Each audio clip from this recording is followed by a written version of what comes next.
So I'm recording it now. It's fine. It's all good. So that being said, welcome to the new year. I hope brings a better year than last year. 4 million acres of California burned. Our political landscape burning. Fine. Okay, I'm done with that. I don't have an agenda. Does anyone have something they want to talk about? Nope, more people. And then every time somebody shows up, I do a little bit of maintenance. I mean, I have plenty of stuff to talk about, but I guess since we have quite a few new people, maybe they they want to start. So, Nima, is that your name? Is that pronounced right? Yes. Yeah. What are you doing with compilers, or what do you want to know about compilers, or anything like that? I mean, I'm generally interested in this space and problems within this space.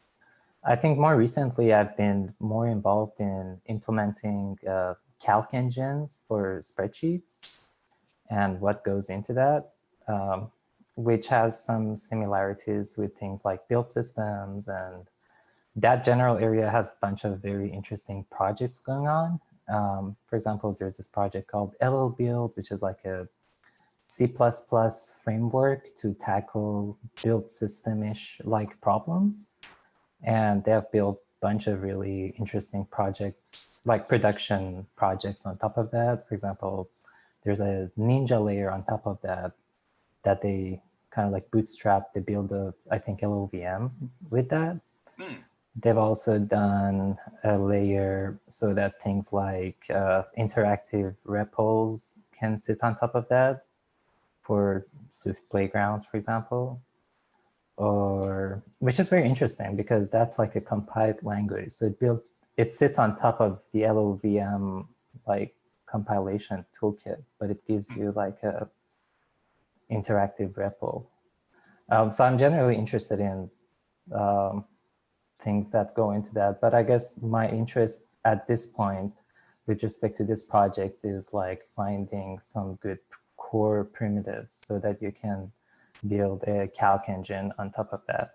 And for that, I'm mostly interested in that because I'm interested in a kind of spreadsheets that have a new kind of values inside cells. So not just like numbers and strings. It could be like images, or it could be like audio, or it could be video. So having an architecture for a spreadsheet that manipulates that kind of values, it's like a little bit different, and it kind of like has intersection with things like build systems. So what do you do with a video other than display it?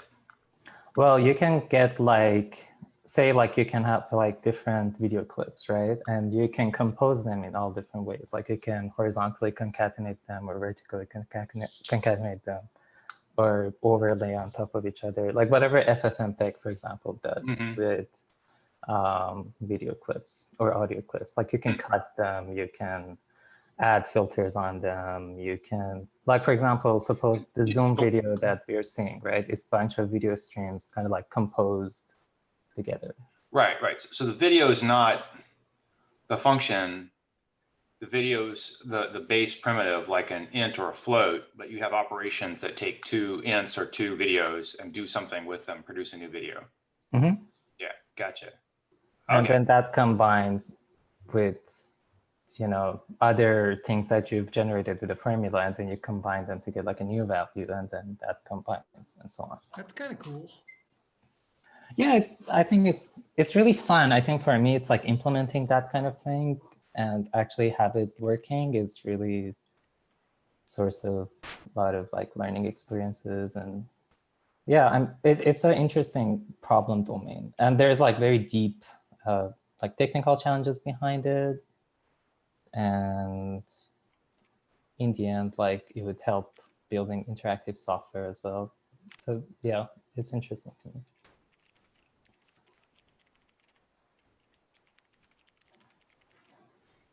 Sorry, I have people trying to join the old link. There he goes. Okay, found it. All good.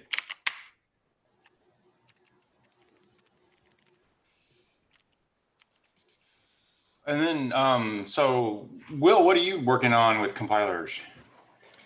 Well, I actually found Your audio is extremely weak. oh, okay. All right, hold on just a second. Let me.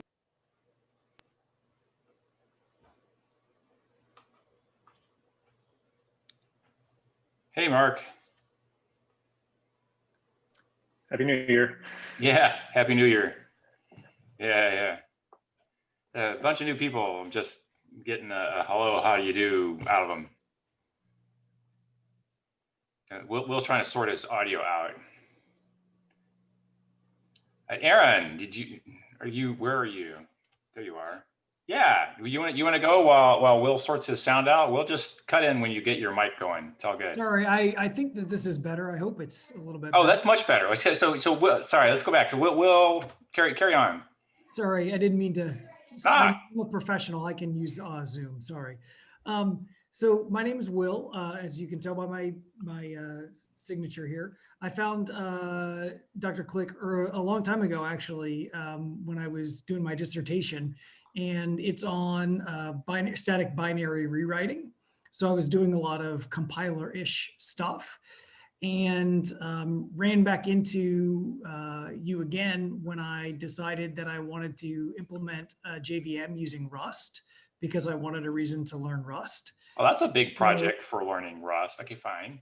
Yeah, and so so I've made some progress on it, but I've always found your talks just on compilers and optimizations, and especially with respect to optimizing the JVM, always really fascinating. So I've been meaning to check this out for a long time now, and just generally love compilers. So cool, thank you. Yeah, so now I have questions. Well, how far are you on a JVM written in Rust? Well, it's all on GitHub. It can do some things. It can't do native functions right now.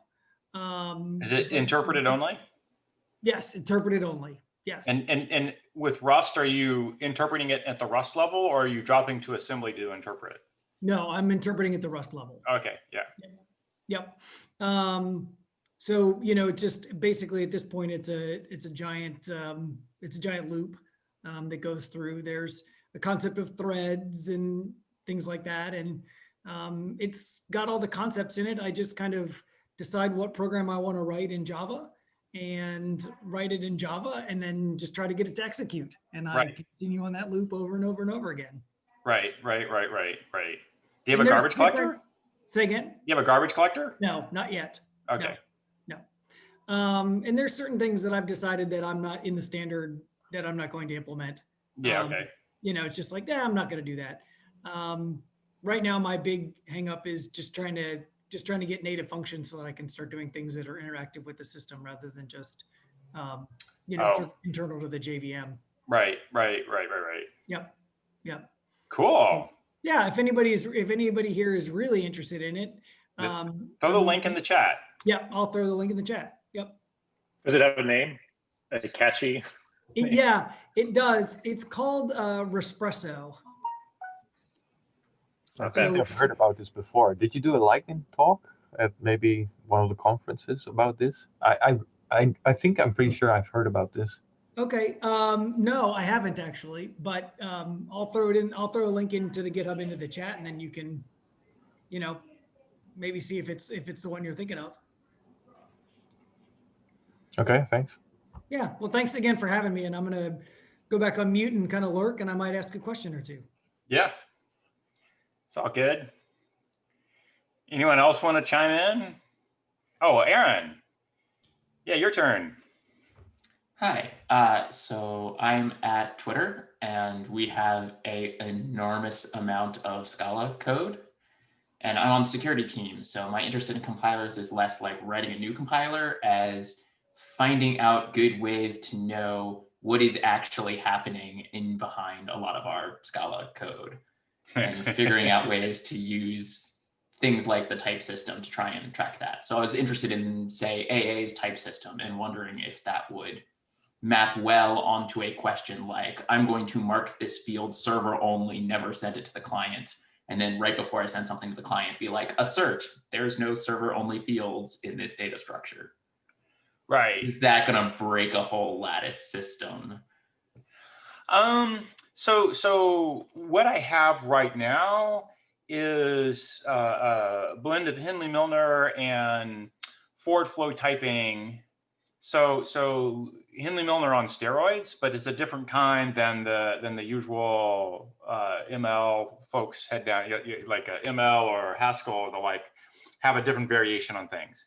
So I can handle like dead code always types. So if the parse will eat it, I don't care how dead your dead code is, it's dead. So I'll type it for free. That's so you can write if-def Windows, if-def Mac OS, if-def Linux without actually using a macro assembler and an if-def, right? You can have type safe and then junk code in the dead branches.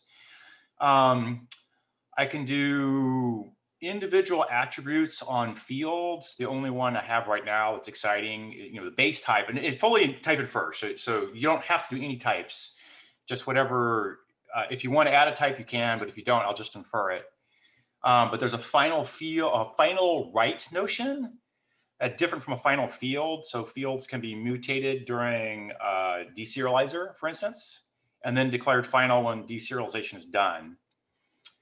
That notion can be extended to apply to this value contains something derived from server only, and can be carried through like a poison bit up until so the poison would just spread, and if you tried it would just right now it would just spread. So I have in my head how to go to a point where you write type and not annotations. You write a type propagation lattice. Yeah, it has to be something that's a lattice out of the lattice theory, the kind of lattice I'm using, and but you can have sort of very straightforward type propagation rules for how and where the poison spreads, and it wouldn't be poison, it'd be whatever. So I can do things like name ints as gallons versus meters versus yards, and that will flow.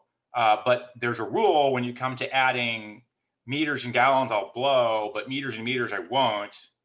And that rule is specific on integers where it's a unit metric that the add knows how to add things with the same metric.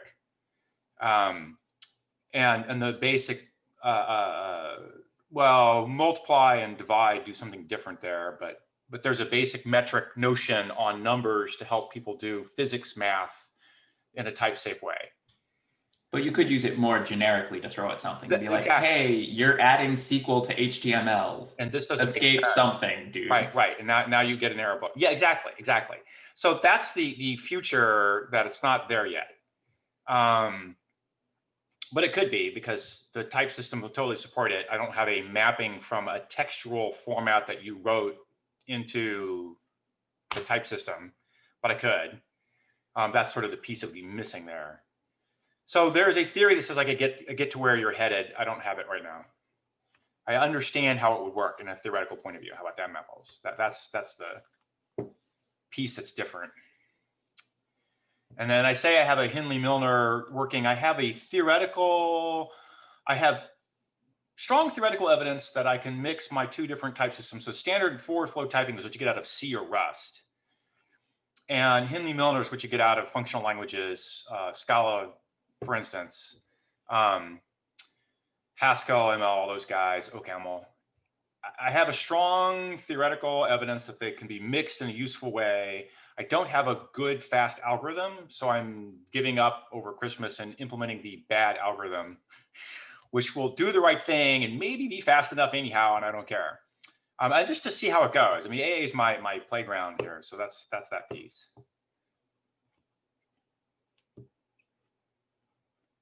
So that was. Is there anywhere we can look at that, or are you working on that individually? Well, yes to both. So I'll throw the link in chat. I'm working on it individually. You're welcome to pile in.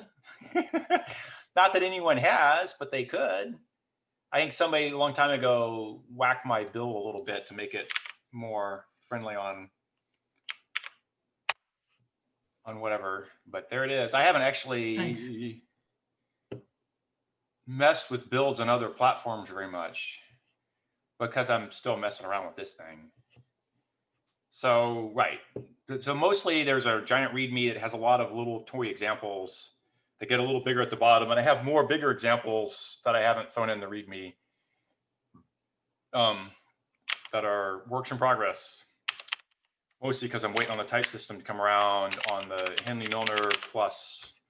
Like I got really far with forward flow typing, like amazingly far, much further than I would have thought you could do. But I needed Hindley-Milner in the end, so I'm busy sorting out how to get there. Hey, Cameron. Hey guys. Sorry I'm late. Happy New Year. Yeah, no problem. You have yet another different place you're videoing from. Oh, what did you do? This icy driveway.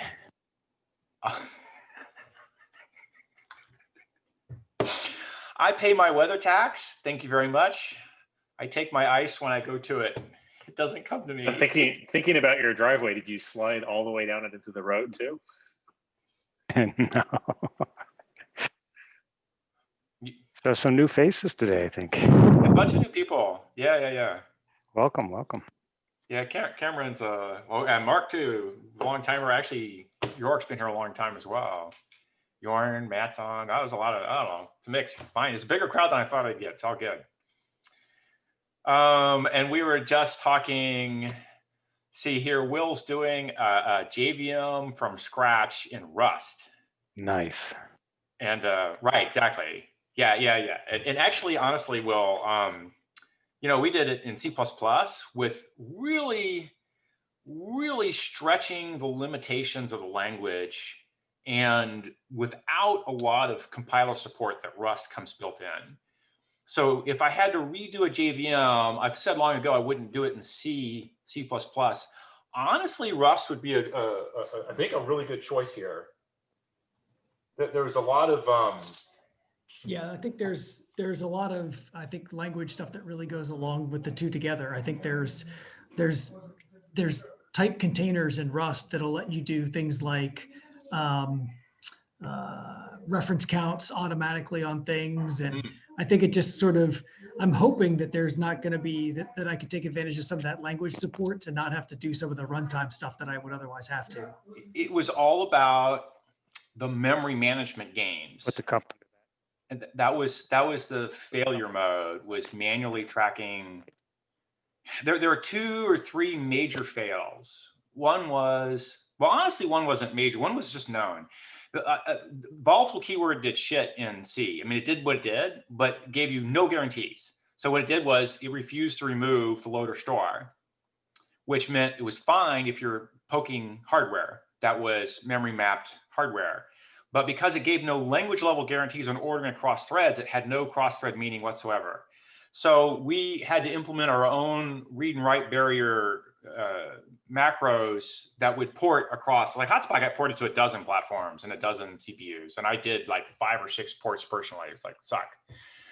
That was a major fail. Another major fail was malloc and free leaking without proper management, because you just had to manually do it. We had at least 6 variations of arenas or regions or obstacks or whatever the hell you want to call it, that were in there that different people had done at different times. And the other major fail was the internal VM structs were often overloaded with a Java-like object, a managed object. It wasn't a Java object per se, but it was managed on the heap. And also it was a C++ object where the V table was also buried in with the mark word, right?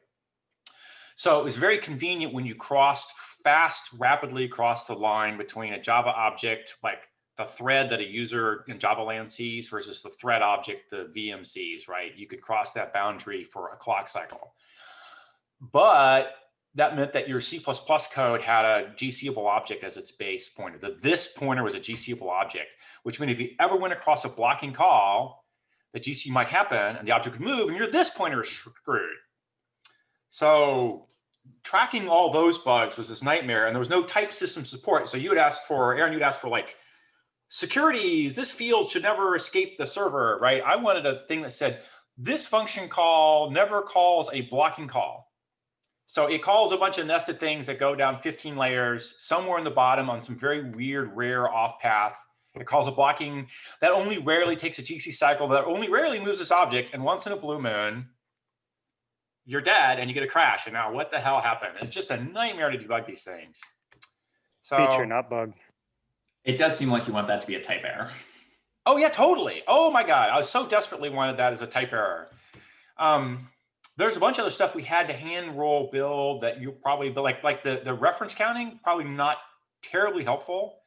There are a few places where I wanted reference counting to track things, but usually the object tracking was too expensive to plus minus, especially in a multi-threaded environment, but you just knew lifetimes. You did it the other way with the memory manager that Rust gives you, and you just knew it was dead now, and you recycled it that way. And the other thing we had to do was lock ranking, manual lock ranking. So we started out with having a lock and then more locks, and then we knew Python's GIL was a disaster. Don't go there. So we kept breaking locks. And then we had 40, 50 locks, as time progressed. And then deadlocks appeared, and then more deadlocks and more deadlocks. And we swapped these two, so no deadlock, but then this deadlock over there appeared, and you played whack-a-mole with deadlocks for a while, and then lock. Is this a personal project, Will, or are you doing this with a company? No, this is a personal project. Yeah. Nice. Yeah. Yeah, there are a lot of people doing projects on Rust to build other languages, which is really interesting. I think it's got the right stuff. I've never done it, and I'm curious to see how it goes, but it looks like. Oh no, you're right. Right now, that was one thing that I forgot to mention earlier, was that I definitely have a single GIL-like thing, just because it's like, oh, I need to load a class. All right, I'm going to take a mutex because it's a class loading, and that there's going to be, so I'm just going to take one and forever. So. Yeah, breaking that's tough. It's doable. Yeah, and that might be, yeah, you're right. That's one of those things, like I can understand the trade-off between having a single place where you have to, take the inefficiency of having a single lock and having a bunch of potentially deadlocking that are more efficient, with 40 or 50 of them. Yeah, that right. Java had to fix that a long time ago, but it was a pain in the neck. But I think you have to do it, or. Yeah, and I think it's one of the other things I know, I can't remember exactly who said it in this conversation earlier, but one of the other benefits was I wanted to implement the JVM because I wanted to eventually look at the languages that compile down to JVM that are more functional, just because I find them very interesting. So I think maybe it was Aaron who was talking about that. Scala. Scala, yeah. One of several that boiled down. Yeah. Because I think that's an interesting target, just like everybody's using LLVM backends as targets. I think targeting a JVM is kind of fun too, because you get the same benefit out of it. It's a funny thing. When I was young, everyone targeted C as the back end, so you didn't have to do code gen, right? And these days it's now LLVM or JVM. C, or as we called it, portable assembly. Exactly. Yeah. It was only kind of portable. So saith the guy who ported it to a dozen platforms. There are definitely some things that you couldn't trust. Yeah, C is like a knife with a very, very sharp blade. C++ is they replace the blade with another. They replace the handle with another blade. Yeah, I was going to say something similar. It was something way more complicated and hard to use, but just as sharp. You're handed a multi-tool, all the blades are only ever all extended all the time, and it collapses and folds on your fingers constantly. Yeah. Yeah, we used templates back in the day. We agreed when we started that we would use C++ because it had a bunch of better, we wanted single inheritance. It had better comments. I had a couple of better typing things. Chainsaw, there you go. Yeah, but no guard on that chainsaw. And templates, we did growable arrays, but no other template would port to all the different platforms we were using. Even when long later, the templates were robust. You couldn't trust it when we started, so we just did growable arrays. Yeah, juggling chainsaws. Yeah, that's very funny. My brother, he probably doesn't do anymore, used to juggle a lot with his friends, and they would juggle things like chainsaws were tough because they're too heavy. But that takes a lot of upper body strength. I'm sorry? That takes a lot of upper body strength. Yes. Yeah, he's he does physical labor for his job, loves his work, he has some strength, but still you're tossing a 40-pound thing and you have to catch it the right place. It wasn't too hard, he was saying, because the body was very deterministic, and you just watched the blade and you knew from the timing that it was going to be good or bad. If it was bad, you just stepped aside. If it was going to be good, you had it, but then you had to actually catch and hold on to a 40-pound bowling ball, you know. But he and his friends would do, I shouldn't go here, flaming torches and stuff like that at Ren Fair. So I got to watch juggling chainsaws in person from my brother. Fine. That sounds like a really thing where you have to hold your breath a lot. Like I said, he considered it not so dangerous because it was obvious. You gave yourself time, you made easy throws, and you had an easy way to judge. Whereas the thing where you do 3 balls sort of straightforward, you go to 4, 5, 6, suddenly you can't track them all and you can't time the throws well. And then it's not dangerous, but it's too many things for your eye to watch. But if they're doing, 2 people are throwing 3 things, there's only like 1 in the air at a time. So there's only 1 thing to watch. It's all straightforward.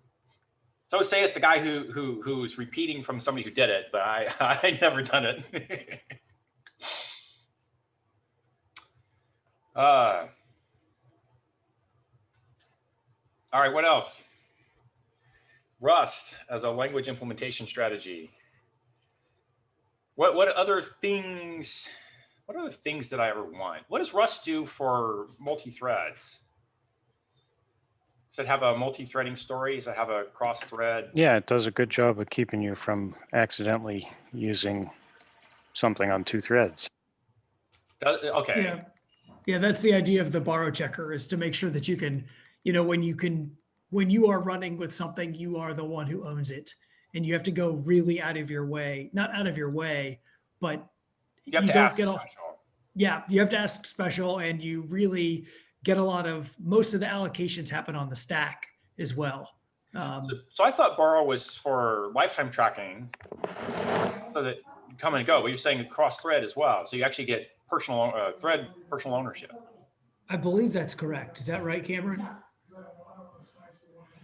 Yeah, so it's that is my some understanding. multiple things like references, for example, you can't share them across threads, at least using the standard threads, because they can't be guaranteed to outlive the threads.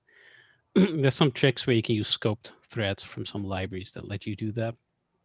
But I think then they can only be immutable, I believe. And there's these traits that you can implement for your type to signal, hey, this thing can be sent across threads, or it can be shared across threads, and so on. So there's quite a bit of control you have over restricting who gets access to what.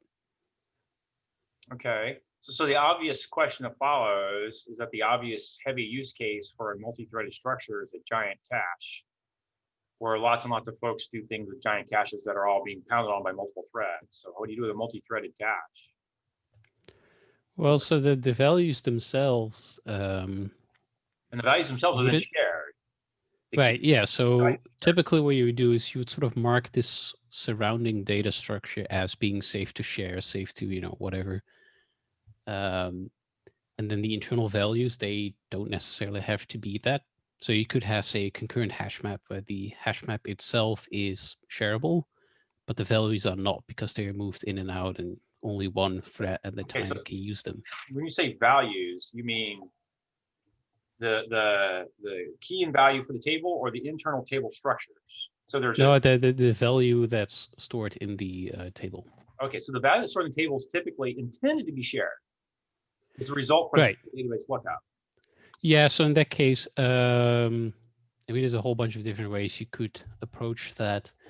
If these values are immutable, for example, and you can somehow guarantee that, well, what you could do is hand out some sort of reference, and then, based on however your cache works, you'd have to guarantee those references don't outlive what they refer to. Yeah, there's the difference between immutability and lifetime. Right. Because the thing is, the moment you start sharing things across threads, just the standard references in Rust, they kind of get in your way because they're very strict, Okay. as you would expect. So that's when you start to you might have to use reference counting types or some sort of a type where you, through your caching implementation, guarantee like, oh, it's totally safe to use this. Because I see. So in the land of Java, you take garbage collection to save you. In the land of C++, you manage the lifetime manually and hopefully correctly. Right. That's what we want the support for. You're saying in the land of Rust, I have to do something here. Like I can't allow ref counting because it's too slow. It's too expensive, especially cross threads. So ref counting is sort of a non-starter. So that depends. So in Rust, it has it has two standard library reference counting types, RC and ARC. They by default do not do reference counting on the subgraphs. So it's just the reference count on the object itself. So it's in the atomic case, you have some overhead, but it's manageable. Right. It's going to be all atomic. Yeah, if I'm and it's typical cache references, it's probably fine. Right, and it's typically only done when you sort of explicitly know, like, hey, I basically need multiple owners of this data. Yeah. So right. as an example, in my VM, local variables are stored in a binding, and those bindings can be captured by closures. And so typically they basically have two owners, which is the stack, if the stack frame is still active, and then the closure that captured it, assuming that closure is still active. Well, how many closures capture it? Directly one, indirectly, because you can have nested closures. So for that, I use just regular reference counting because this data can't be shared across threads. And those reference count increments, they only happen when you actually create a closure. So you create a closure, increments ref count, done. So the overhead there is manageable, basically. Yeah. Okay. Like I've gone back and forth on different variations of these themes. There are times and places where I claim that I can't handle. I have successfully worked on large applications that took huge speed ups for multi-cores and yada yada, and they required extremely fast, extremely fine grained, any model checker on the planet. Fine grained, very fast, thread safe caching, where the cost to test for presence in the cache and get a thing out would be exceeding, like you can't have a ref count because it's double or triple the cost that you're going to invoke in the first place. So that's my issue with having no answer other than I did a hash table lookup and then I also did a multi-threaded ref count because the amount of work involved in the multi-threaded ref count exceeds the amount of total work involved, and that will be a image refactor slowdown for instance a model checker. I'm okay with, how'd you do the multi-threaded ref count? I'm sorry, I didn't do multi-thread ref count. Oh, I thought you said you did. No, I said I don't want to have a multi-threaded ref count because that cost exceeds the cost of the model checker needs. It needs to probe the table, discover hit or miss. On a miss, it needs to insert. On a hit, it sometimes does something and sometimes doesn't, and then it goes off to a work list. Yeah, the way I did multi-threaded ref counts was a single atomic value. Right. And then, so you'd have basically a Boolean for each thread laid out as a bitmap. Nice. Of course, you'd run out of, you'd hit issues after 64 threads. So I hashed the thread to 61, I think is the largest prime. Yeah, so it was a hash table of 61 Booleans with special handling if you had a collision. Why were you doing that instead of just an atomic count? Because you want the count to be managed thread local. Yeah. So there's no barrier. I see. So you had the bit that said the thread owned it, and then each thread had its own count. Nested ref counting. So it's funny for me to tell this.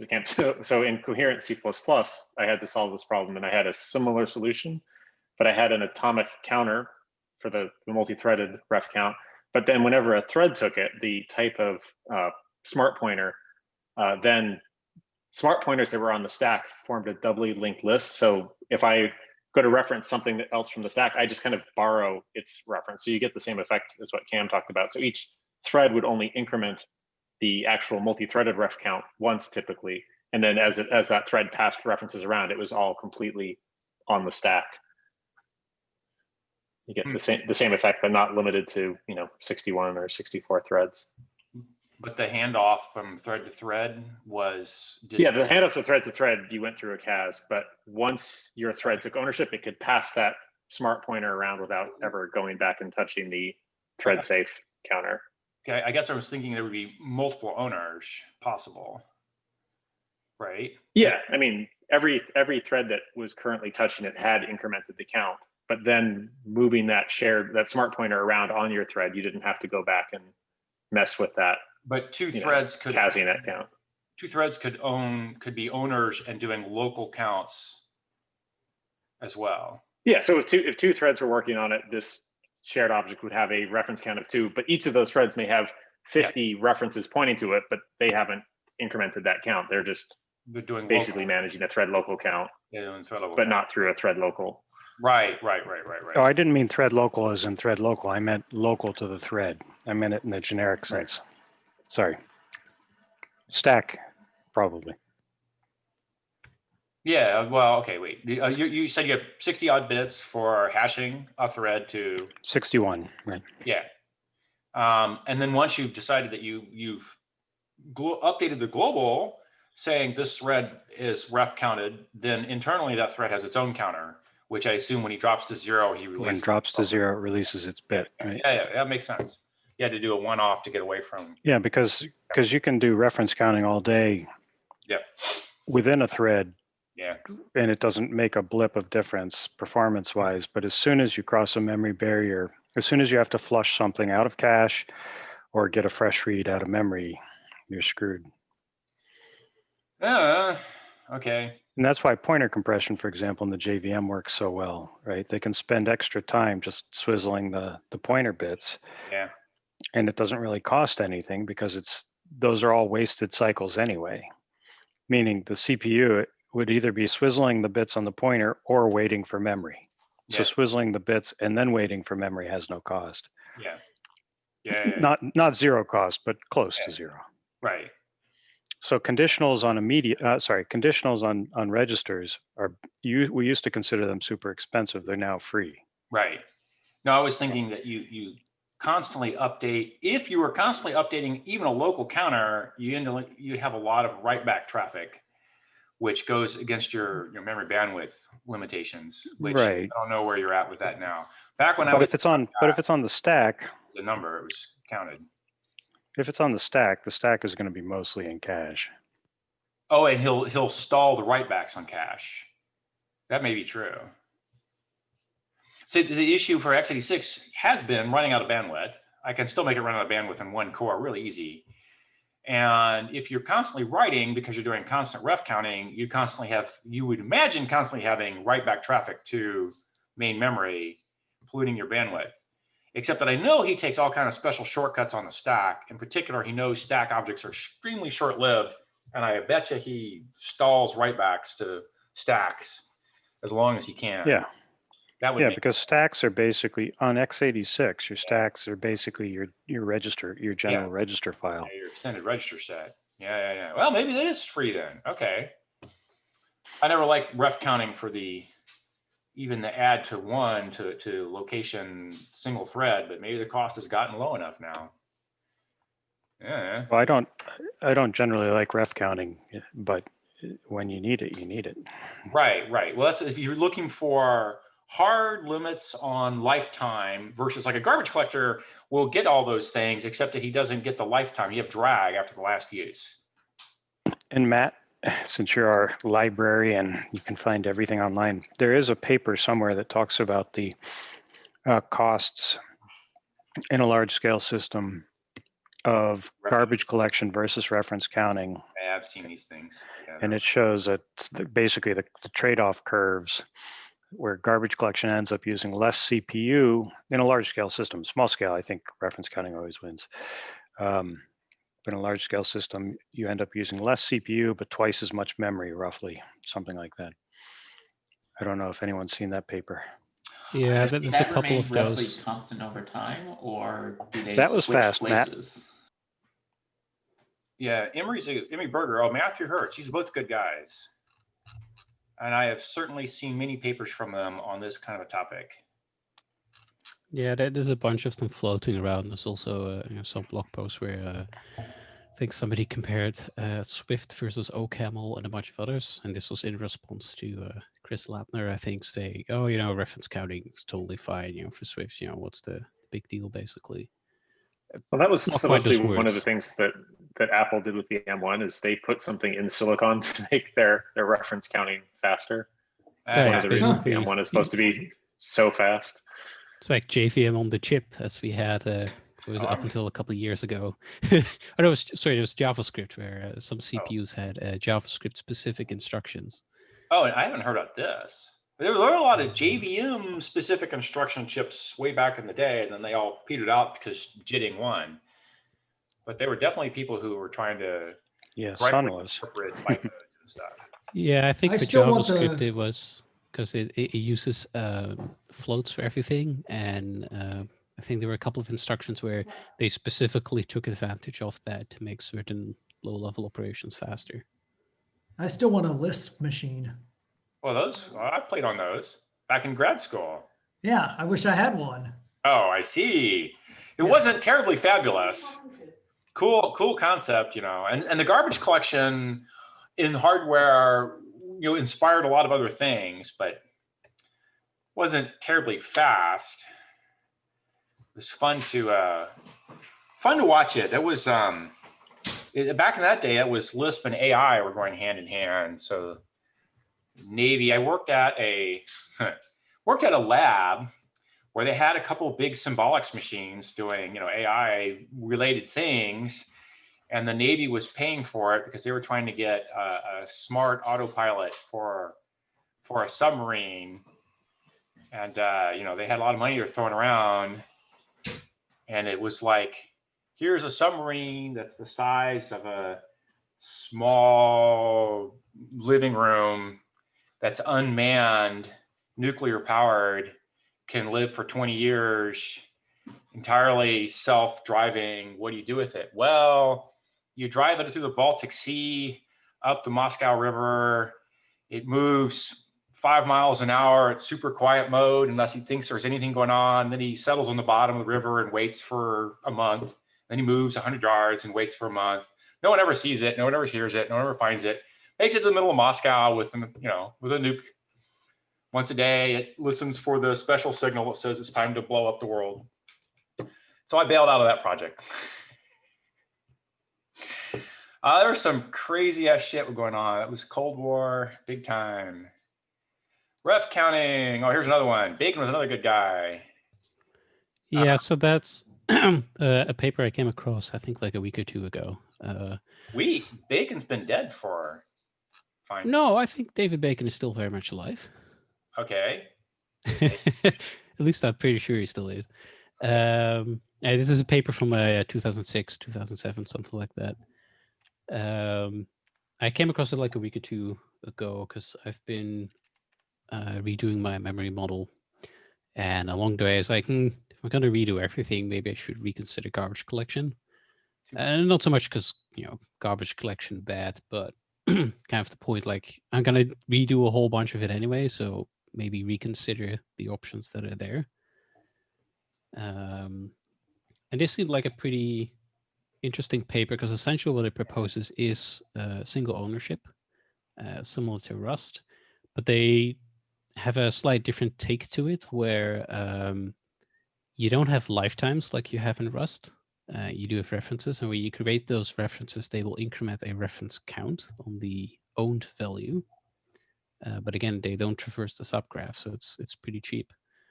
And then when that owned value is dropped, it will check the count. If that count is positive, it will error, because that means there's still dangling references. So it doesn't really solve this problem of, hey, you can have runtime errors because you're doing something wrong with memory, but you get the error when the memory is dropped, not potentially 5,000 lines further down where you dereference something. Right. Well, that would make debugging a hell of a lot easier. Yeah, and what I liked about this paper is because, well, first of all, that. Second, because it does make it possible to have deterministic destructors, memory management. You don't have the problems of garbage collection. You don't have the problems of tracing collection, which has many of the problems overlap. But it is one of those ideas that seems to rely on a fair bit of compiler analysis to sort of reduce the amount of chances that you can run into these errors. And then I later found out there's actually another language that did that too, that I found on Reddit. Let me quickly link that one. What was the website again? Oh, Veil, that was it. There's too many languages starting with a V these days. And there's another one called Lobster, I think, if I can find it. Okay. Oh God, I'm getting drowned in papers. Let's see good reading. So these last two languages, they do something similar. Veil has a rather interesting way of managing memory. They have like a bunch of different strategies and quite interesting. Lobster is essentially, they do a model similar to Rust, but they fall back to reference counting, but they do, I believe, whole program analysis to basically get rid of as much as possible. They claimed somewhere like 95% of all ref counts can be removed. Yeah, I knew that reasonable analysis gets rid of lots of them. Yeah, and so what I liked mostly about all of this is that it shows like, hey, you can actually do single ownership without having to annotate everything with lifetimes all over the place. Right, right. Because that adds a lot of sort of mental overhead, but it also leaks. Like if you have a type with, at least in Rust, if you have a type with lifetimes in it, so references that need a lifetime. Yeah. If you then store that in another type, that type also needs to specify the lifetimes. Right. So changing a lifetime or adding it can becomes a backwards incompatible change. Oh, right. Well, right. The Percy's one, I also read that one. Yeah, I've been quite busy with this for the last couple of weeks, trying to figure out what works, what doesn't. Well, this is interesting. Okay, fine. Like I know I have a lot of, like AA, I'm doing a lot of type inference, and I kind of assuming that I can do Rust like borrowing inference, same as I could do like final field updates and things like that. We talked the security thing. I think it would all be doable. That would remove the annotation question. I just don't know yet. But the whole the theme here is that refs counting got cheap again. It's like everything old is new, everything new is old again, or something. I don't know if it's cheap. If you have to do subgraph counting, then it becomes horribly expensive. Right. The trick, what many of these languages do, I think, or at least the things I linked, is they only increment counts of sort of the owned value. They never traverse any sub-objects. Right, I get that. And then where do you mark the counting point? And you're saying Rust has to have an annotation, which it does, is fine. Yeah, so in types it does. In functions, it can usually infer it. Okay. It gets a little confused if you take, for example, two arguments with references, but they aren't necessarily living as long. Or if you want to return references, then you usually have to annotate them with the appropriate reference name. Okay, like factory. I got factory methods, is returning a new object. Who does the like? No, so typically, like if you want to have the builder pattern in Rust, the return value is, I have to say this correctly, you can either return the type itself, so it just moves. And I think some cases they just return a mutable reference to itself. Mm-hmm. And I think if you have your function that doesn't take any arguments and returns a mutable or immutable reference, Rust is smart enough to say, hey, wait a minute, that's the same as the receiver, so no annotation is necessary. It becomes a little tricky when you start dealing with multiple arguments and things like that. Sorry, my But cat. like as an example, in my VM, from the top of my head, I basically don't use lifetime annotations anywhere. But that's a big part of it because it uses a garbage collector. But another big part is I probably use unsafe roll pointers a little too much. Because there's a lot of cases where Rust is rightfully so very strict, almost pedantic. And this case where you're like, no, I can guarantee this is totally fine, and I don't want to deal with, reference counting and all the other types. So just give me a roll pointer. And, classical examples are doubly linked list, things like that. Yeah, I feel like there's some of that stuff in Rust where you really have to, you're like, no, I know this is right. Just, get out of my way temporarily. Yeah, like I actually had one a little earlier today where I'm also changing my concurrency system. And I'm implementing futures basically. And I have this problem, where you want to send a value or store it in this future basically. And in my Rust code, I ended up having to borrow the future itself and then a subfield from it. So basically you take the future, some field, another field, and then you want to borrow that.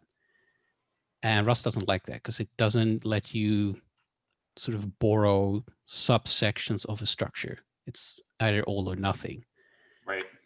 So I ended up having to use a trick where one of these fields is a reference counting field. So I basically increment the reference count and then operate on that copy. And that way you can sort of borrow the same thing twice, which is a total hack, but it's something I'm going to get rid of with this, hopefully this new memory management model anyway.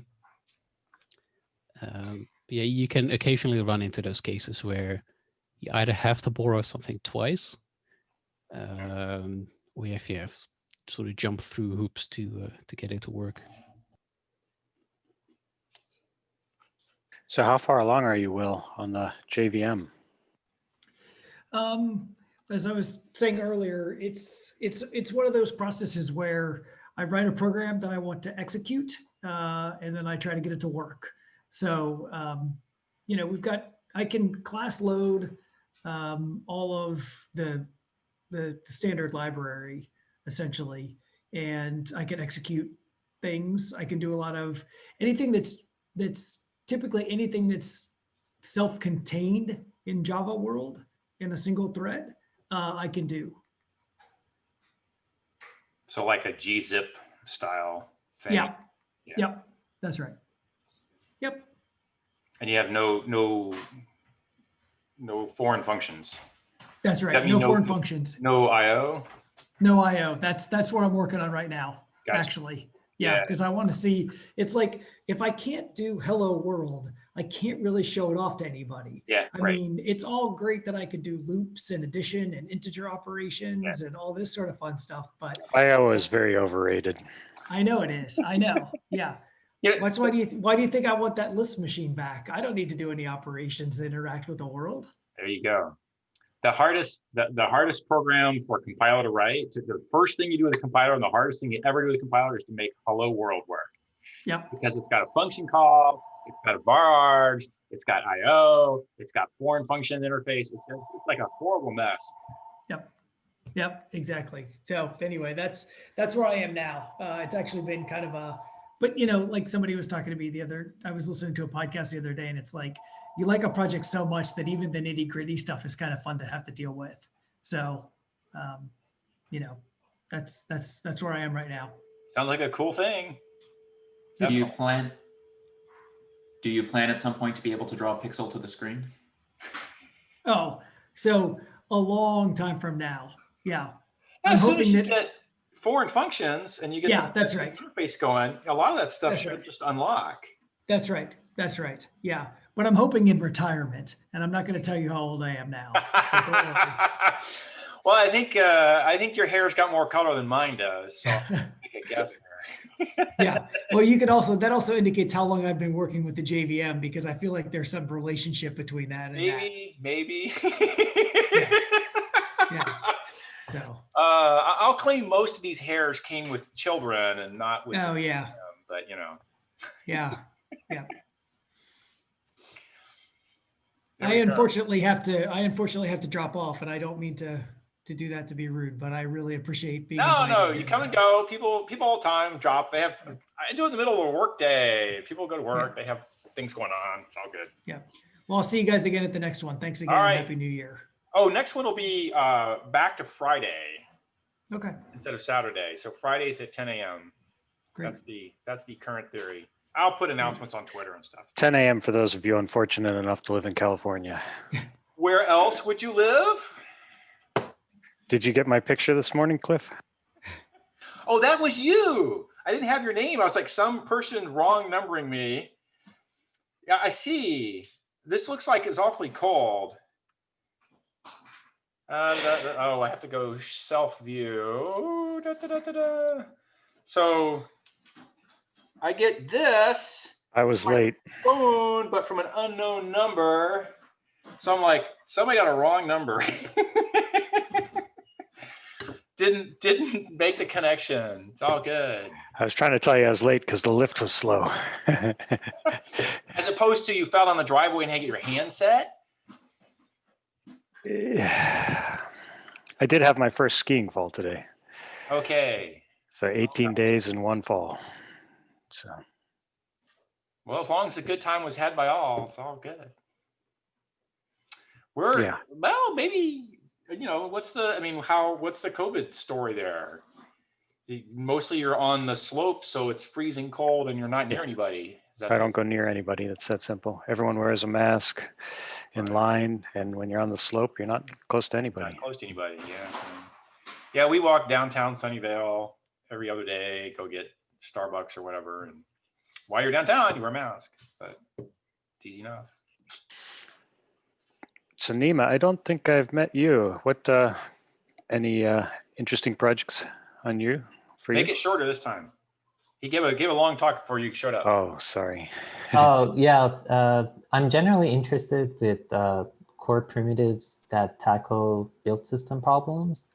And currently, I'm trying to implement a calc engine on top of Shake, which is like a Haskell library for build systems, and LO build, which is a C++ library for incremental compilation that integrates with LLVM at some point too.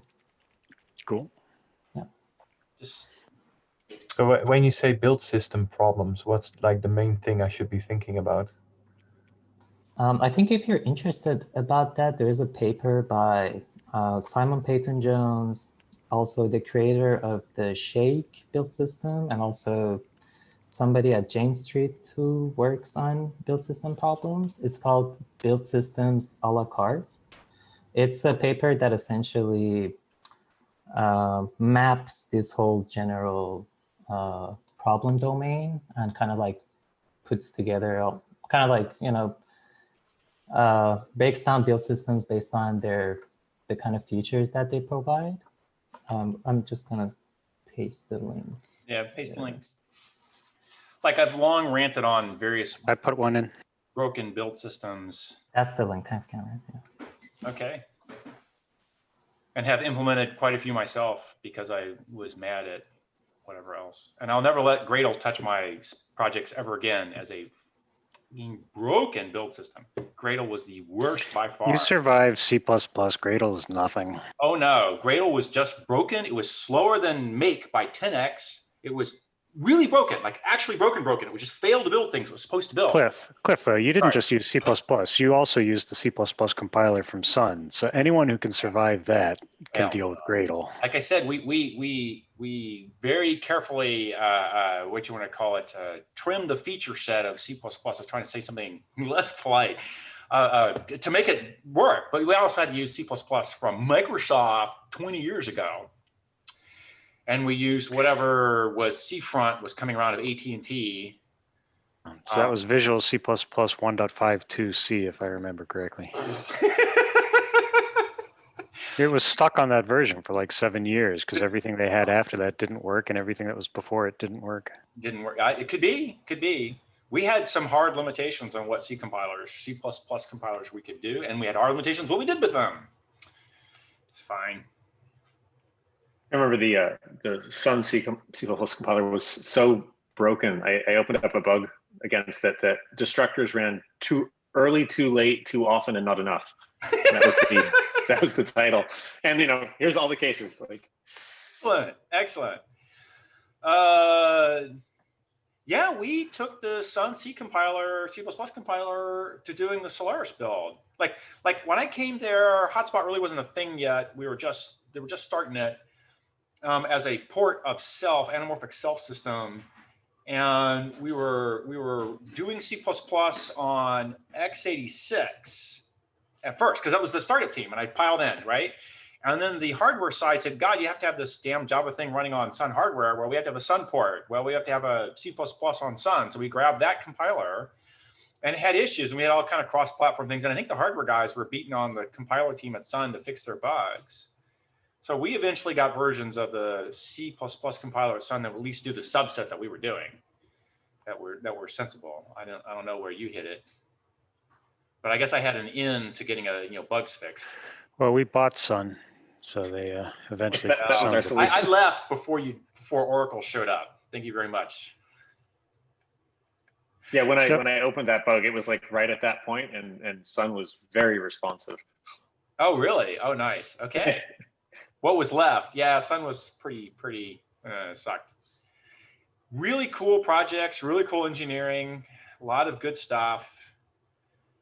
Bad upper management. Like Scott McNeil was a great guy to run a startup, but Sun was 30,000 people, was not a startup. Fine. So Nima, I'm looking at the paper. What are the aspects of this that you're looking at or that excite you? What I'm interested in is to build a new spreadsheet engine on top of build system primitives. And what I'm interested about that is I'm interested in a spreadsheet with richer values inside cells. And sometimes calculating those values requires I/O. So essentially what you're implementing is a build system. So suppose you have a video inside a cell or an audio clip inside a cell, and you want to like chop out a podcast or something. Then, yep, go Cliff. I would claim that you should distinguish between needing to develop a DAG relationship to doing updates versus file system atomic updates that have timestamps. They're different and they have different issues. Like if you're not touching a file system, your atomic updates are not necessarily important, or you're walking your DAG single or multi-threaded, but you're handling the atomicity yourself.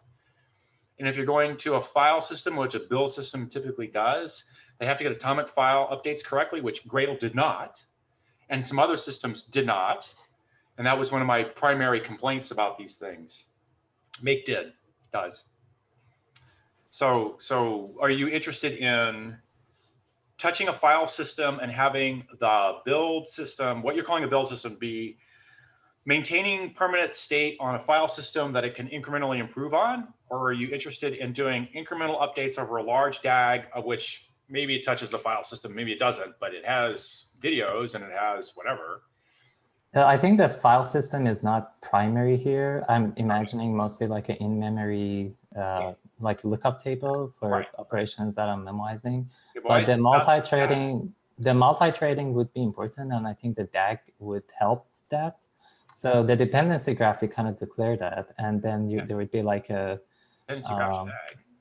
would be a runner that would traverse that DAG, but then it would do that in a multi-thread. Okay, so I write these things all the time, including the multi-threaded ones. I just write them by hand. They're just straight up. So that's the interesting thing. Like LL build or shake kind of abstract those things, including like declaring the dependencies and also like the multi-threading stuff.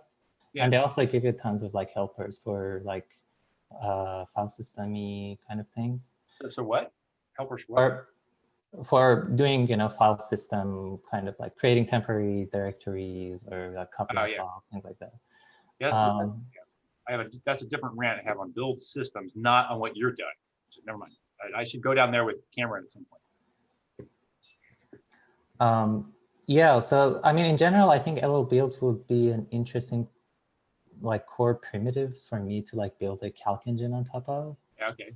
But also like comparing these things side by side and seeing like what you can bring from the Haskell world to the C++ world, or from C++ world to the Haskell world, is like very interesting to me. Okay. So the other thing that calcs run into that build systems don't necessarily is cycles. Let's place with that. Cycles, you mean like formulas like depending on each other in a Yeah, C++? in cycles. Yes. Yeah. So in Excel, you would get like a ref error. So when you have cycles, it wouldn't evaluate the thing. I But know that Excel will take cycles and you can tell it to evaluate the closure, for instance. But I don't know, but if you have to ask special. what do you mean by closure? Fixed point. Yes, it's like for an iterative computation. or something. Iterate this until. Yeah. Yes. Yeah, I mean, yeah, Excel's like Excel's calc engine is there's this like a recalc. There's this notion of a calc chain that they kind of like evaluate things and they reorder things. Yeah. And it's like the most flexible one among the build systems because it lets you declare dependencies dynamically. So there's this indirect formula that it can take a string and it would evaluate that string, and that can point dynamically to different cells. It's the JavaScript of spreadsheets. In a sense, it's kind of like an eval. I guess the point is that as long as you haven't evaluated the cell, you don't know what it depends on. And Shake also supports that too. So the canonical example is like you have a text file and you need to read the text file so that you know what files you need to like put in a compressed like tar file, for example. So as long as you wouldn't know statically what are the dependencies, you need to do it dynamically. So I don't want to implement all of this, and ideally you want to like recognize all of this and put them in a library like lbuild or Shake, and then something like a calc engine would sit on top of that. Because implementing a calc engine like in an ad hoc way is a big mess, and it gets really complicated really fast. And if you want to do all this like I/O operations and you want to stay sane, you want to have like a good core underlying primitives. So that's what I'm interested in. Okay. I guess I would say calc engine looks straightforward as a DAG evaluator thing, but I don't know. I haven't done one, so I don't know. It's gonna be like garbage collection, like the real kind of garbage collection behind Mark. It all looks really simple till you talk to guys who do it every day, and it's actually really complicated. They have a horrible schedule to keep. They have all kinds of weird exceptional cases to handle. It has to be super reliable, and physically very demanding. So garbage collection, being a garbage man is it's a lot harder than it looks.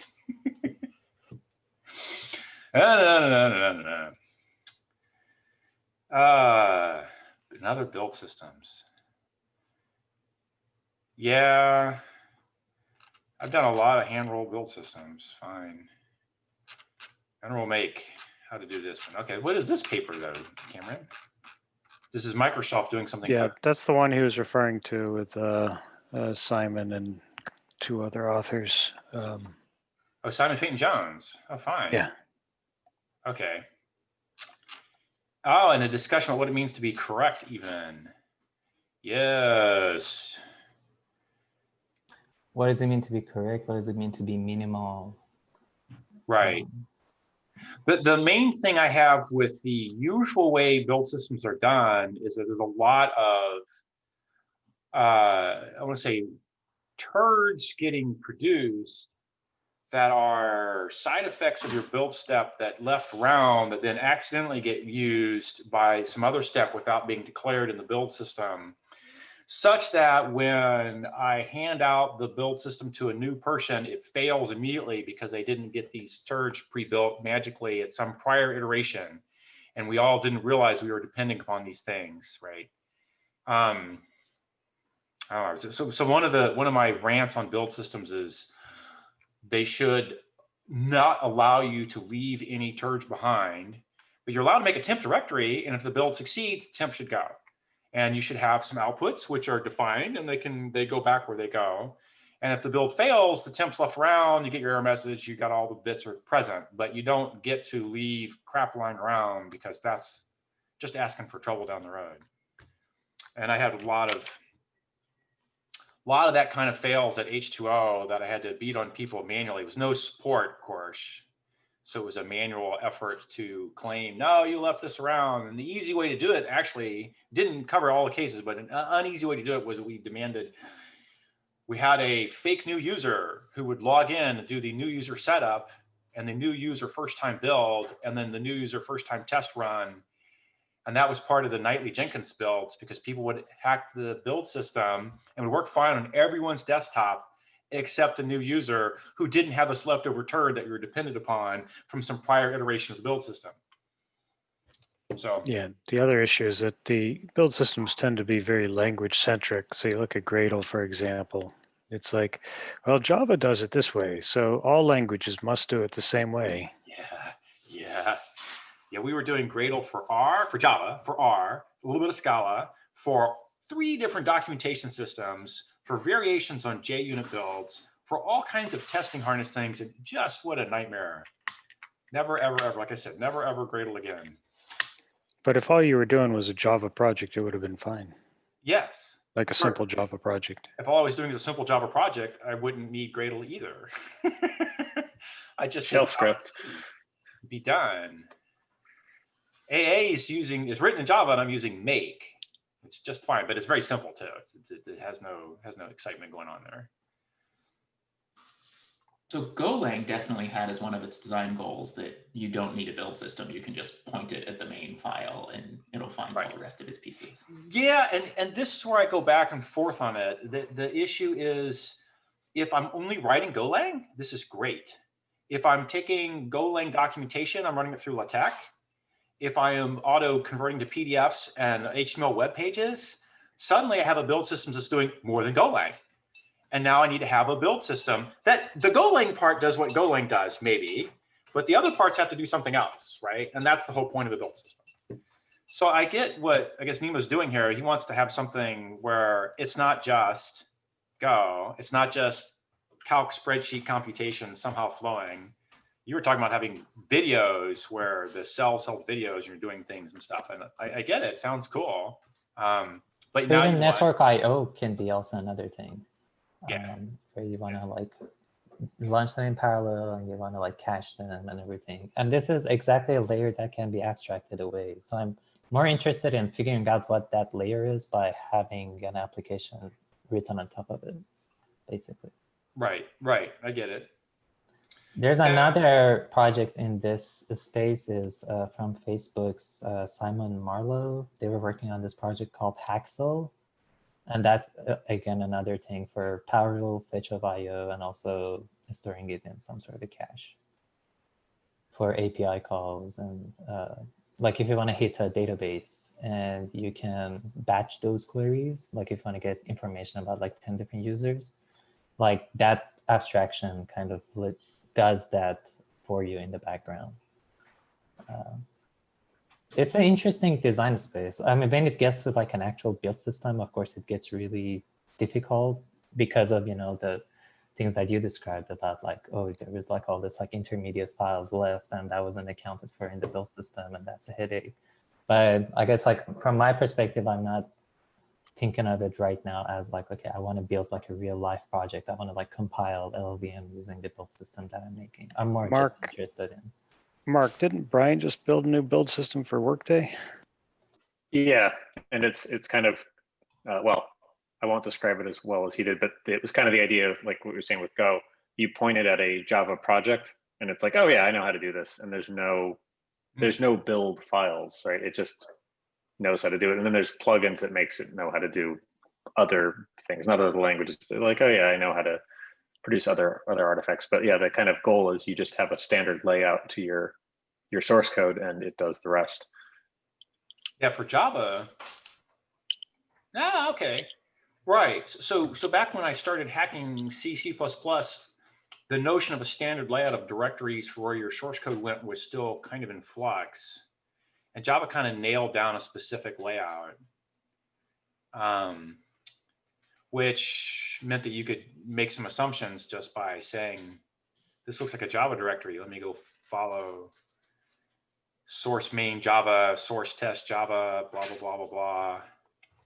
Maybe even look at the headers, the first few lines for package numbers, and okay, And I a know where they're. directory structure based on package names. So, org / Right. Apache / Right. That's all very canonical now.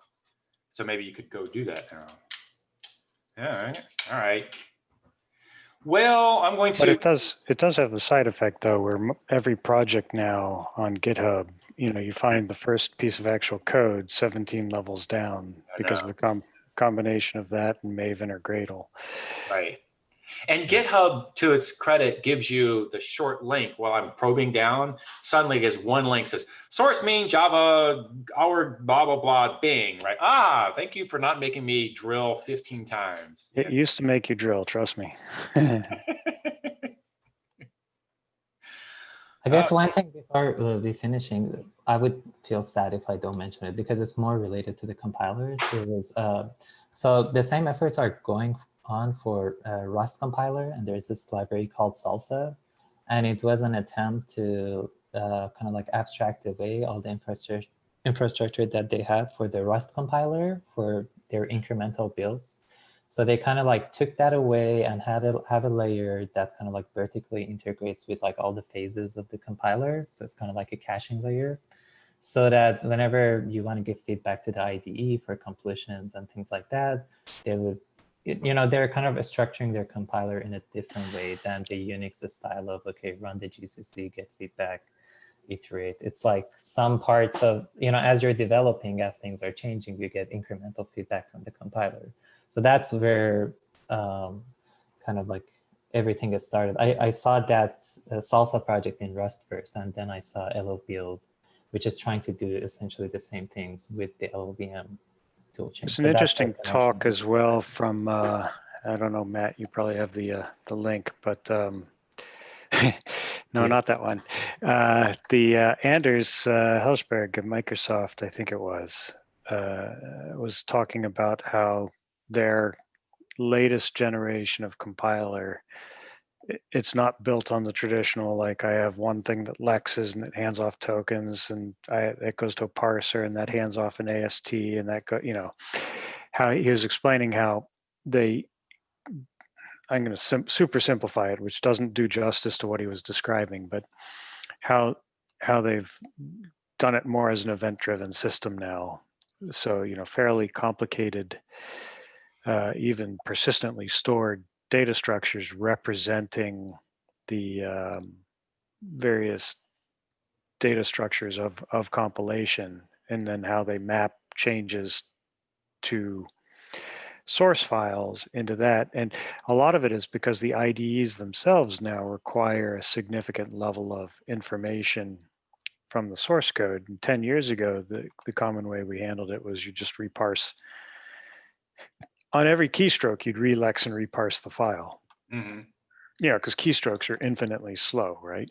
Mm-hmm. But then as you have more and more kind of linked knowledge across files, each keystroke might actually have to reevaluate some other file as a side effect, right? So let's see. Cameron, this you were mentioning, the things that you were mentioning are kind of similar to what Daniel Dunbar talks in the talk that I shared. Oh, cool. I'll check that one out. From the LLVM standpoint. Yeah, that might be the one. It was channel 9. So those, the second from the bottom one there, I've seen, and I'll check out the Daniel Dunbar one. Cool.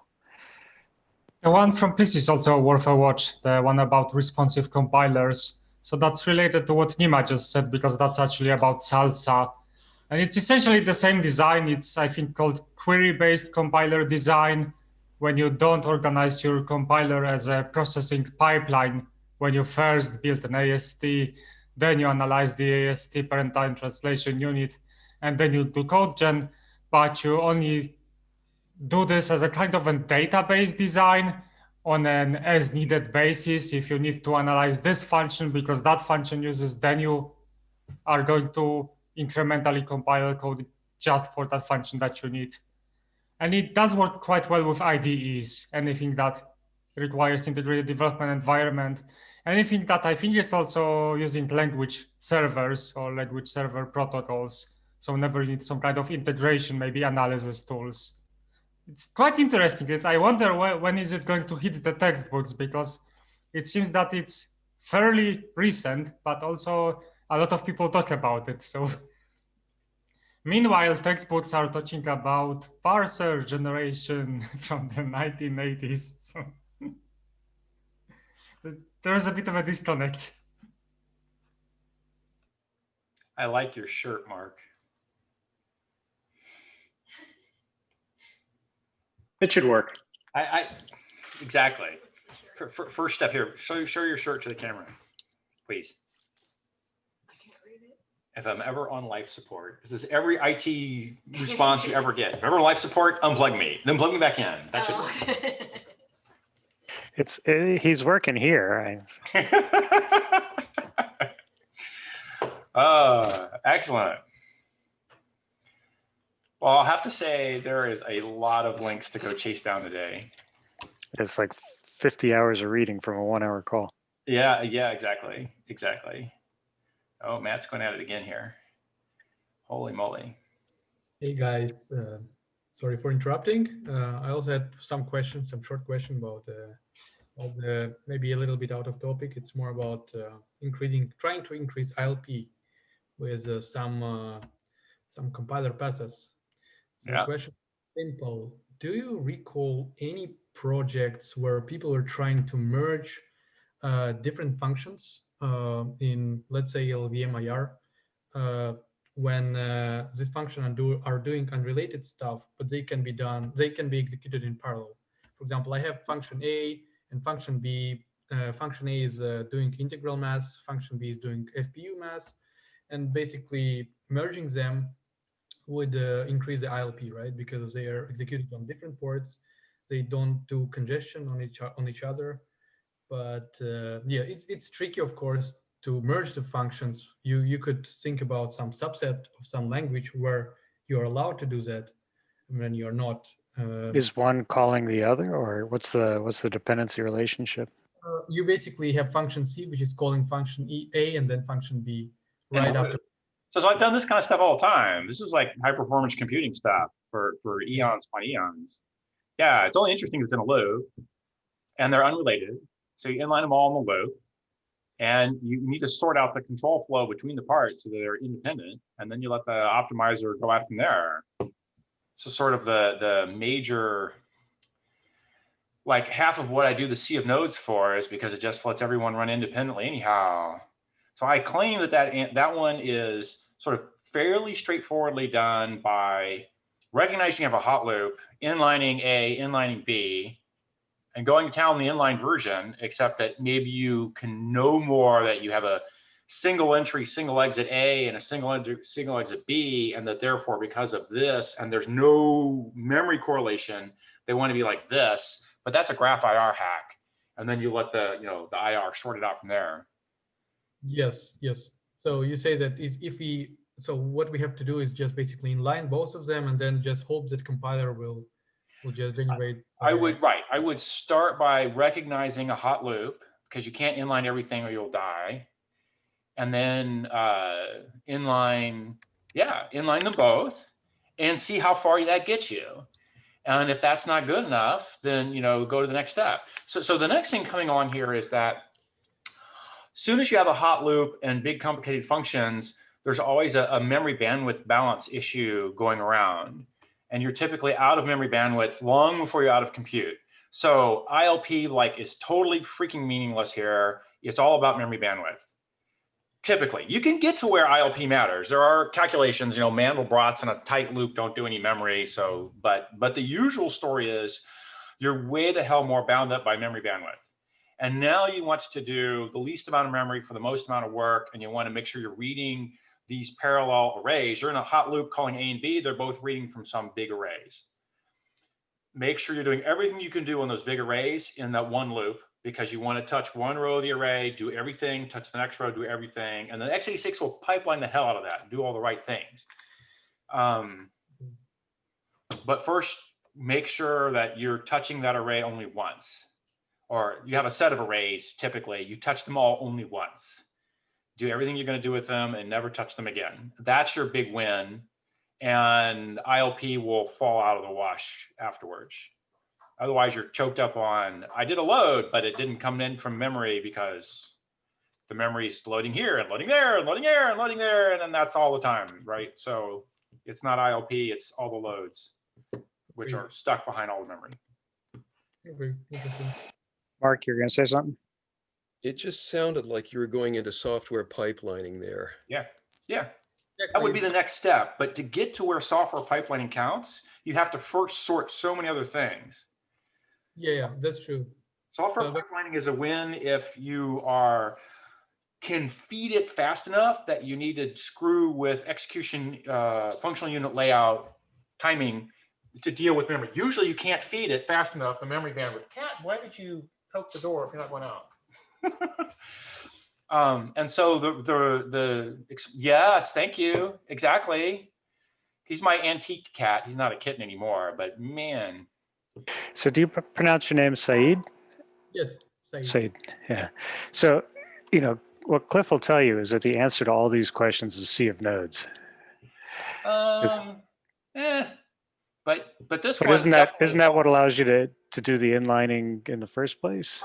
No, it has nothing to do with inlining. Sea of nodes just lets you disassociate control flow from data computation. If you have a lot of data computation back behind a lot of memory loads, the sea of nodes gets you a lot more flexibility on what to do the calculations. So this is just a DAG ordering game, except you can have control flow that doesn't get in your way anymore. So it works well for this. I'm not saying it's the only answer. Yeah, definitely have to look deeper.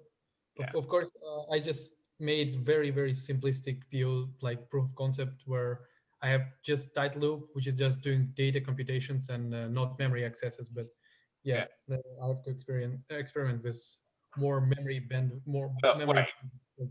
So what are you doing the experiment in? Sorry? What language are you working in? C and C++. Yeah. So if your expected use case is very compute heavy, say doing neural net calculations which fit on a GPU, that they don't have a huge amount of memory bandwidth per se. They touch a lot, but not. They're reading the source memory for your data set, and then they do a huge amount of compute. So they are not memory bandwidth bound. They are compute bound. Yeah. And now software pipeline matters, and now GPUs with huge functional units matter. If your use case is, I'm rolling through a giant data set to do something else, like I'm looking for fraud and stock market ticks. Well, I don't do all that much math on it, but I'm reading in terabyte data sets. That's all about memory bandwidth. Yeah, of course. So what's the style of problem you're attacking? So I was initially targeting HPC, of course. Basically, I have, for example, loops with a lot of computation, but usually in HPC, when you do a lot of computation, you also touch a lot of memory, right? Yeah. But yeah, my POCs, which I just played with, they were not memory bounded, they were computational bounded. So I have to, and of course, if I have computational bounded functions, I have ILP like speed up of 2, a factor of 2, because of, yes, just merging 2 functions which are executing on different ports. Yes, it speeds up, but what hardware are you targeting? CPUs for now. X86. Yes, x86. Yeah. Is this research, or is this this is just some idea, maybe a research in the end, but just, yeah, I'm just doing it free time. Cool. Yeah. All the better. Yeah. Yeah. So I think it's bold to call it like free time, because of the only thing I've done just added attributes to CLang, recognize the function which can be done in No, I'd call that research. Yeah. Okay. It's just not the research they're paying you for yet. Exactly. Yeah. There it is. It's my cat. clawing on the glass door. It's like fingernails on chalk. 2 minutes in, 2 minutes out, 2 minutes in, 2 minutes out. Last time, cat, and that's it. Oh, he's like a dog almost. Fine. Yeah, I did lots and lots of HPC stuff before I went to Java. That was years ago, but that was the thing. Crazy stuff on crazy hardware mostly. Yeah. Well, sort your memory band, sort your benchmark, your target benchmark. If you like having compute bound, then yeah, inline the functions and just see if the compiler just gives it to you. And in fact, I would have said a C compiler would inline that pretty aggressively. Yeah, we've debated a pet door. I don't want the deal, but it would save the issue, I guess.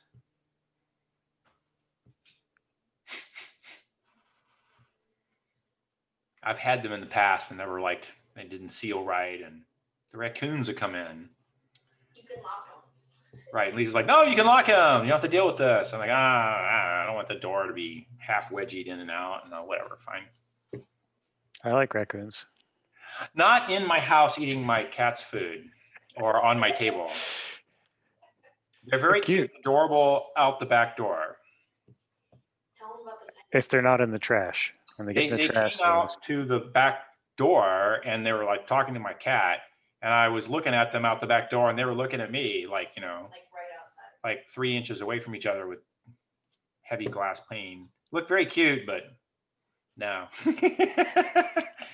He was asking to come into the house and I was like, no, dude. So I'm not sure if I told you, but we did make one language change recently on a completely different topic. We ended up changing the default behavior for asynchronous calls. Did I tell you this? Oh, in XDC? Yeah. It's been a while. Tell me again. So traditionally, unless you were waiting on a return value from a function, if the function was in a method or function in a different service, it would execute asynchronously by default from the caller's point of view as well as from the callee's point of view. So completely uncoupled between the caller and the callee. We actually changed it so that from the caller's point of view, it occurs synchronously, even if it's not waiting on the return value. And the reason is because of exceptions. So if you're not waiting on a return value, obviously you don't really care when it executes.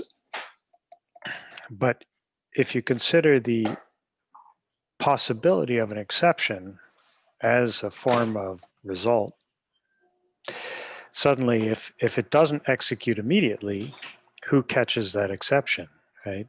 So we had an answer in place for that, where you could when you basically say for any unhandled thing, send it here. So if it came in asynchronously, if something failed asynchronously, your handler would get that.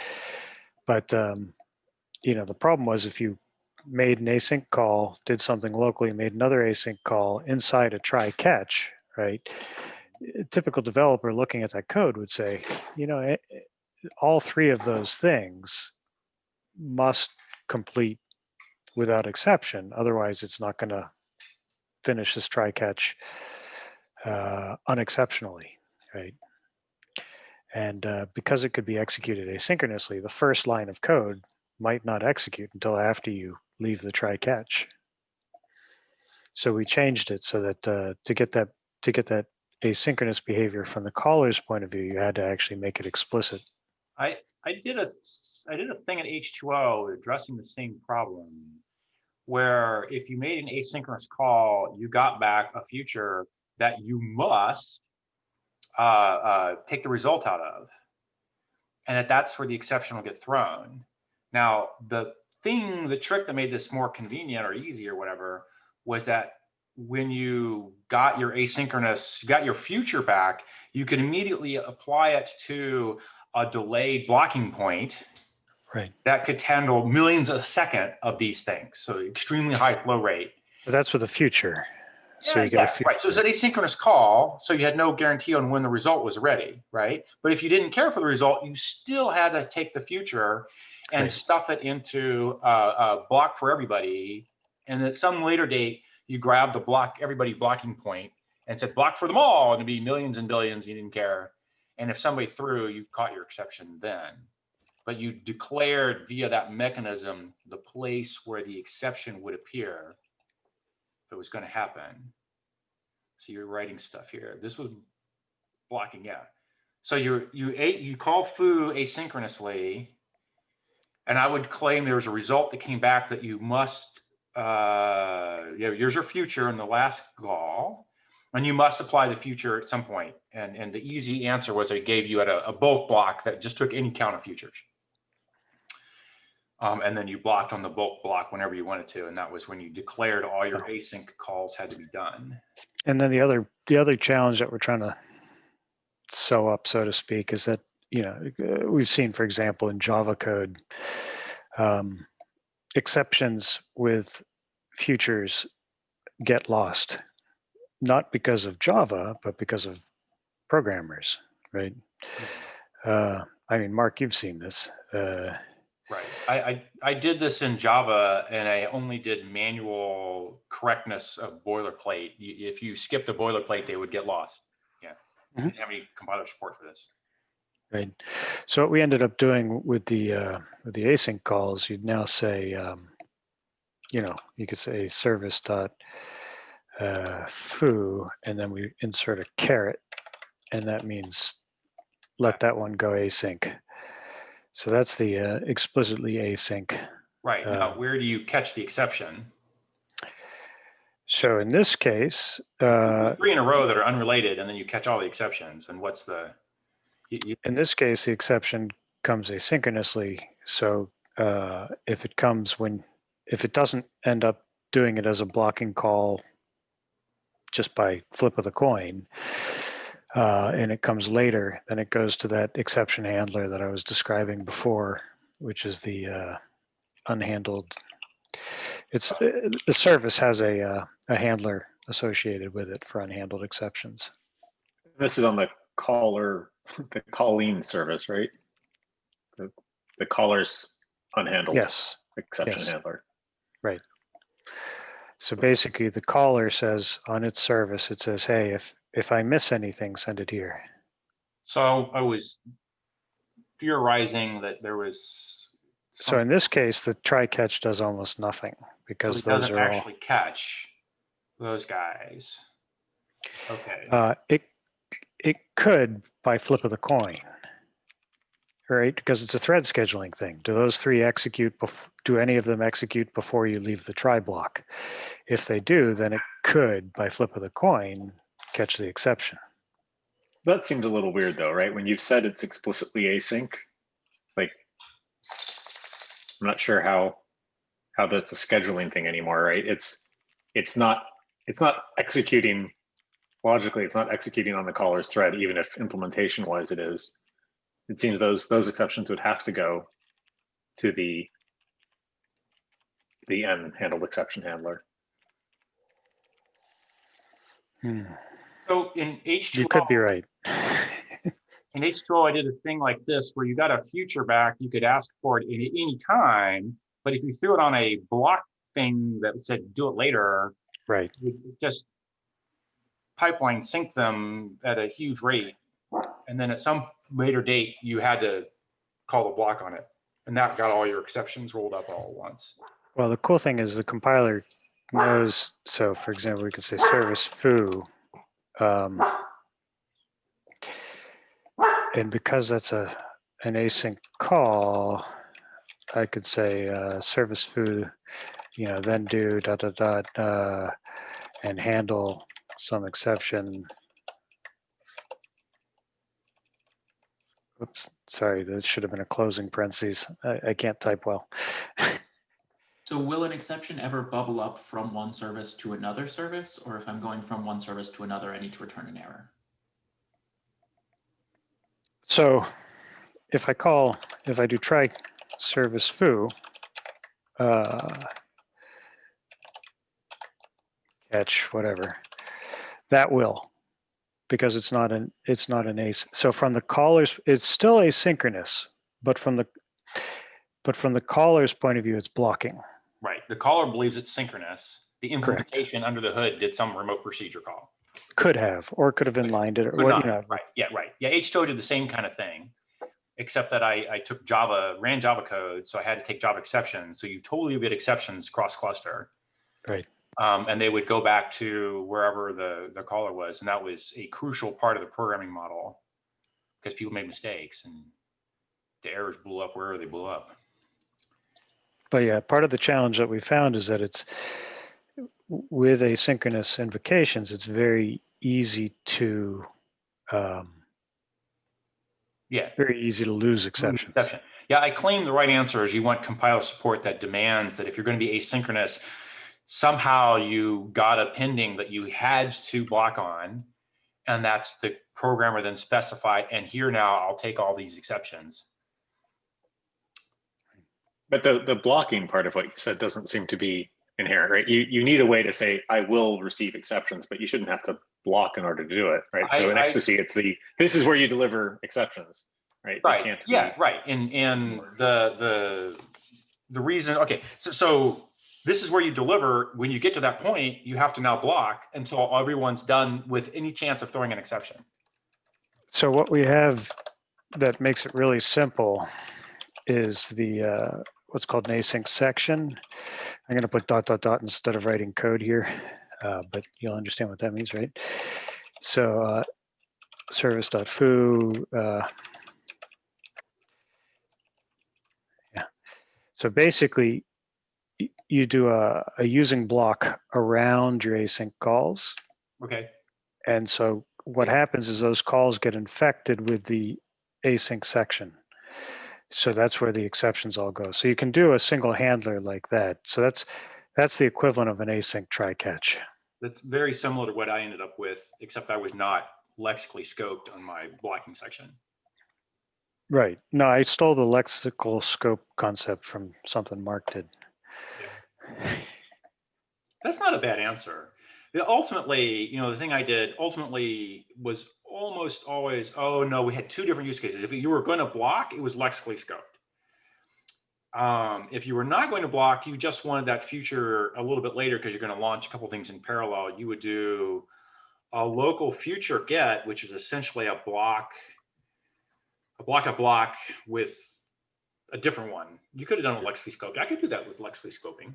Yep. I mean, and the goal is as well as most of these abstractions are supposed to be zero cost, right? Not 0, but very close to 0, right? So that, you know, the idea here is that you have a stack of async sections. So as it leaves the using, the close on the async section unregisters it, which pops the stack.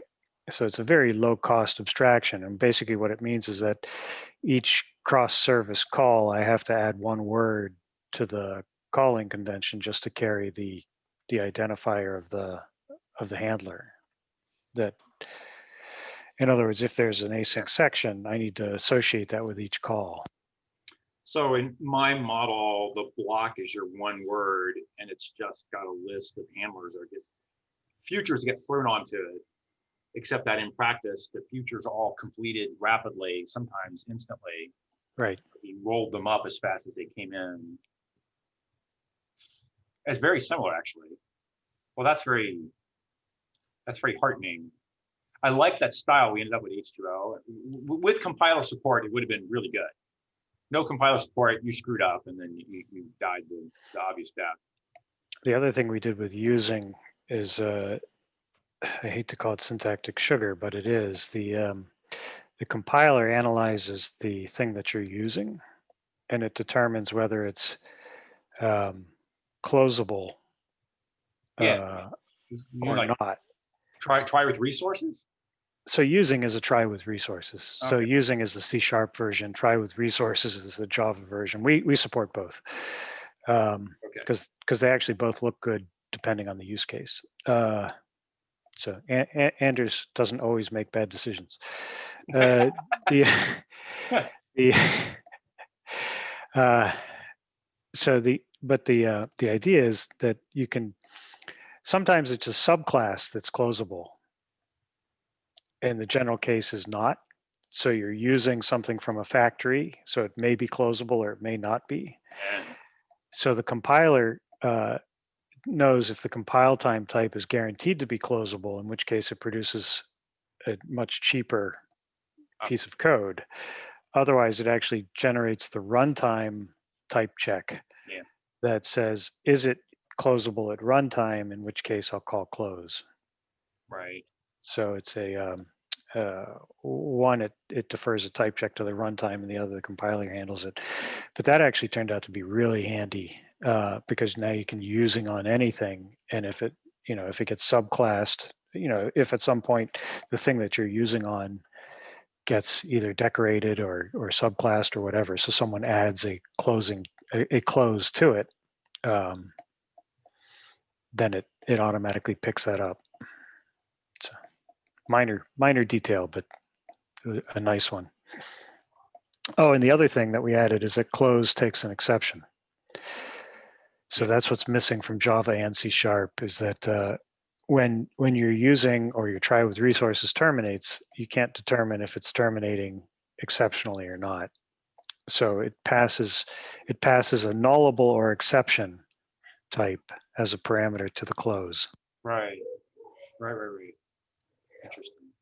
So that's particularly handy, for example, with transactions. So you can do a using, connection dot create transaction, blah, blah, blah. And if something fails in the using, it'll roll back the transaction. If something doesn't fail, then it commits the transaction or attempts to commit. It could be rollback only by that point. Yeah, right. Interesting. Yeah.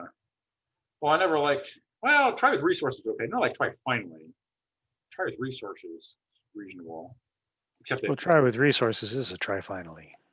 Yeah. It's just without the syntax. Right. The finally part was too complicated. But the deal that C++ did with destructors was the sort of the correct answer, which was lexically scope, the destructor got called. Try with resources, essentially lexically scope, the destructor's getting called. Destructor's called close, but it gets getting scope, lexically called, whatever, called in lexical scope. Right. Which I found to be much more convenient than finalizers, which are just a disaster. Except that try was always it's too much ceremony to handwrite the undos on the exit. You wanted to declare that this function, this class, this object had an undo. And that's what the using in C# does very nicely. Yeah, I believe it. That sounds good. So it's basically using some closable reference, open we do whatever. Yeah. But underneath, it still compiles to the same thing that a try finally does. Right. All right. Well, I went to bail so I can do lunch. This has been a good call. It's been a lot of good stuff. We went round and round on ref counting is cheap again, and build system stuff, and exceptional and futures and asynchronous communication, and I don't know what all. A lot of build system things in here, a lot of ref counting things. Huge link here. So hopefully sometime later today, I'll get both of my videos out. the one from last year too, and see people next week. Should be Friday, same time, same bat channel. Be all good stuff. Half people might have heard that reference. Half people will be like, "What are you talking about?" It's all good. Okay. Till next time. Bye. Bye. Good week.